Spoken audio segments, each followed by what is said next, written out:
Bom dia, turma dos nonos anos A, B, C. Então vamos mais uma vez dar continuidade nas nossas aulas do nosso ano letivo. E hoje nós vamos ver a parte de todos os tempos ao mesmo tempo, ou seja, a arte sempre e para sempre. Então, como aí nós temos, vocês vão ver aí no slide que tem umas imagens, né? Vão observar essas imagens que temos aí. Vocês vão observar que há duas pessoas de gerações diferentes, cada um destacado por uma cor. As marcas do tempo estão presentes no corpo, na cor do cabelo, por exemplo. Um objeto esférico, transparente com linhas, pontos e formas geométricas desenhados em sua superfície, ocupa o centro de sua imagem e envolve o rosto das pessoas retratadas. Então, essa fotografia traz elementos para investigarmos as ideias do compositor alemão Hans Joachim Goelet, em 1915 a 2005, que está ao lado direito na imagem. Em suas do pianista, intérprete e compositor Sérgio Villafranca está a partitura de Acronon, em 1978 a 1979, palavra que remete a Cronos, palavra grega que indica tempo, com o prefixo a palavra ganha o sentido de suspensão do tempo medido, um tempo que está além, que transcende a medição nos parâmetros humanos, ano, mês, semana, dia, hora e minuto. Então, essa forma circular e transparente da partitura reafirma essa ideia de um tempo que flui, que não está fixado em uma marca específica. Os símbolos da esfera estão livres das fórmulas de compasso, claves, pentagramas e demais elementos rítmicos e melódicos da pintura convencional. Coelho via a música, assim como as diferentes linguagens artísticas, como algo ligado ao mundo, sem uma separação entre vida e arte. A partitura de Acronon tinha forma esférica, lembrando o planeta Terra, e era transparente. Como foi possível a este compositor alemão naturalizado brasileiro ter chegado a esse pensamento musical que reúne diferentes áreas do conhecimento, como filosofia e até mesmo ecologia? O que estava acontecendo na linguagem musical que impulsionou a ele e outros compositores e intérpretes a encontrar formas e pensamentos musicais tão diferentes? Então, no caso, nós podemos situar no século XX o principal período no qual grandes mudanças começaram a ocorrer cada vez mais rapidamente.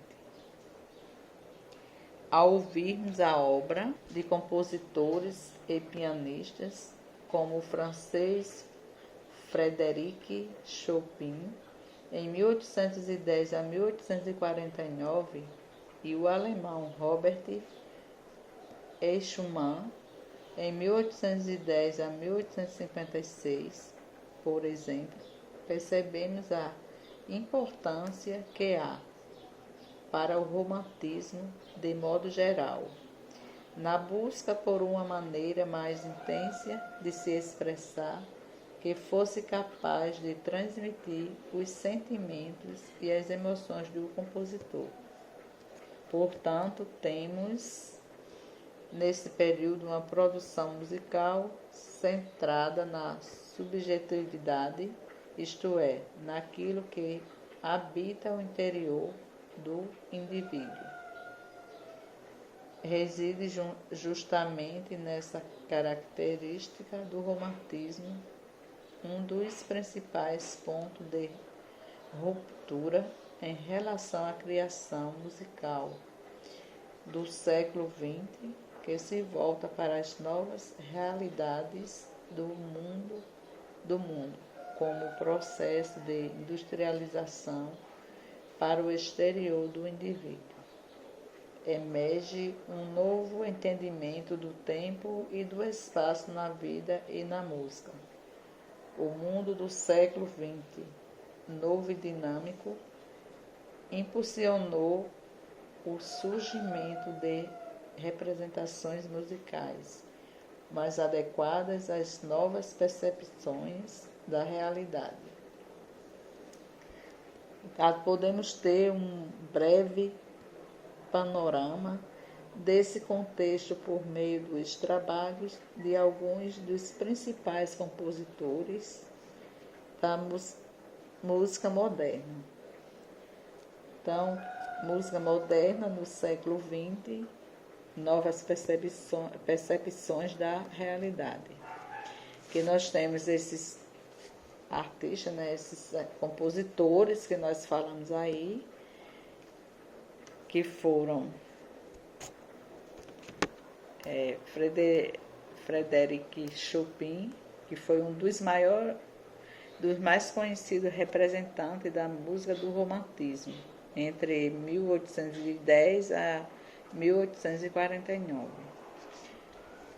Também temos o Erik Satie, que entre 1866 a 1925 traz a ideia original de uma música mobiliária, que nela a música é proposta com a função de criar novos ambientes e ser ouvida em espaços sociais cotidianos, nos espaços do nosso dia a dia. Arnold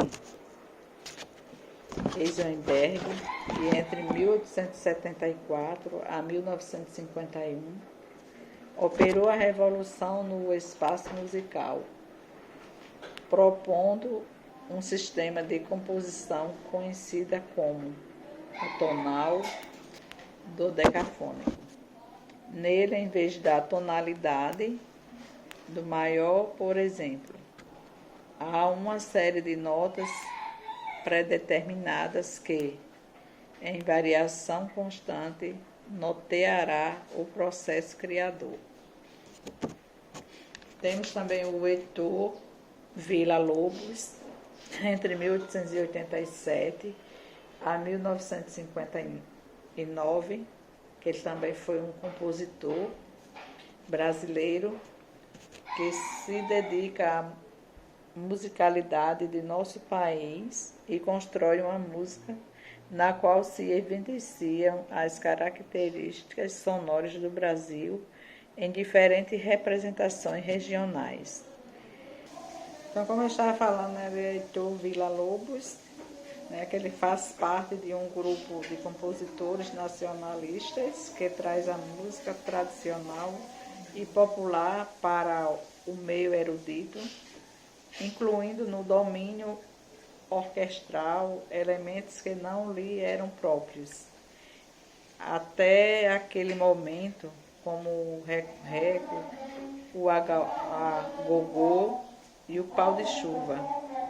Entre as suas obras destacamos o Noneto e as grandes séries de choros e das bachianas brasileiras. Também nós temos o Igor, que entre 1882 a 1971, revolucionou o tempo musical, trazendo a força de ritmos primitivos e, ao mesmo tempo, inovadores em obras de concepção moderna e inusitada. Então, no século XX foi o século das rupturas e das invenções, que teve a ampliação, ampliando as possibilidades da linguagem musical, como nunca havia ocorrido até então. As transformações não anulam formas já consolidadas de fazer música. A invenção do sistema tonal dodecafônico de Arnoldo, por exemplo, não eliminou a produção musical tonal, arraigada na música popular, das expressões tradicionais ao universo pop. Um dos aspectos mais interessantes do final do século passado e da nossa contemporaneidade é que todos os tempos da música acontecem simultaneamente, todas as músicas cabem na música. Porque todas as músicas, elas são, se eu não gosto de uma música, mas tem outras pessoas que gostam.